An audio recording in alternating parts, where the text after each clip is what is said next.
Welcome to episode 1 of the Shade Tree Mechanic. This is a 64 Volkswagen Beetle. It's got a really nice homemade tarp on it. Bought this thing for $500, including the engine, transaxle, the pan. It was a complete car.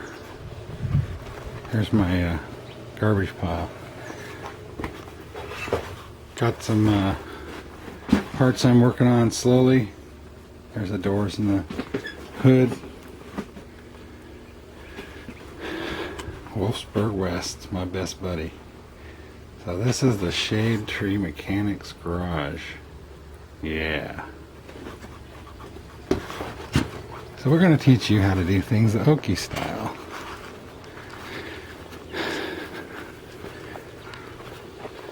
Been working on some fenders. You can see this is painted with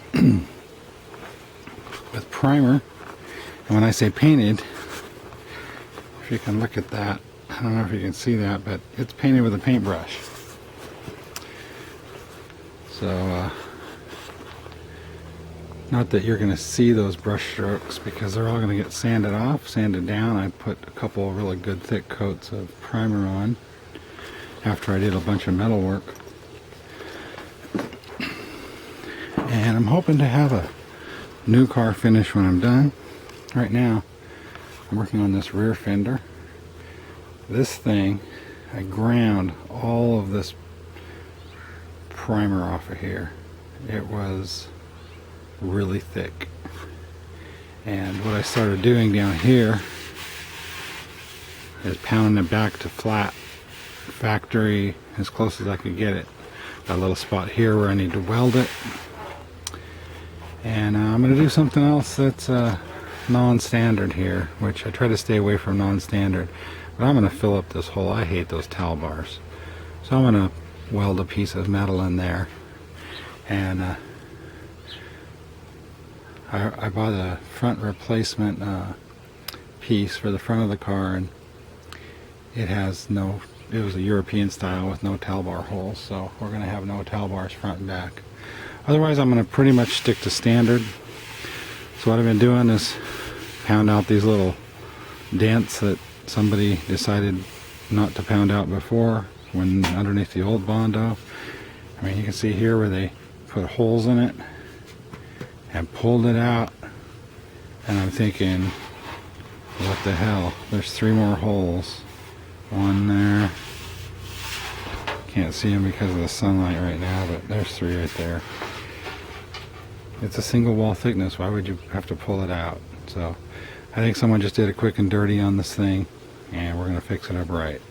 So when I'm all done, I'm hoping to get some kind of smoothness like this throughout here. Just been slowly pounding out each one of these little holes, rubbing it with my hand, make sure it's smooth. It's kind of smooth here, and it gets really rough in here. When it's all smooth, I'm going to be happy.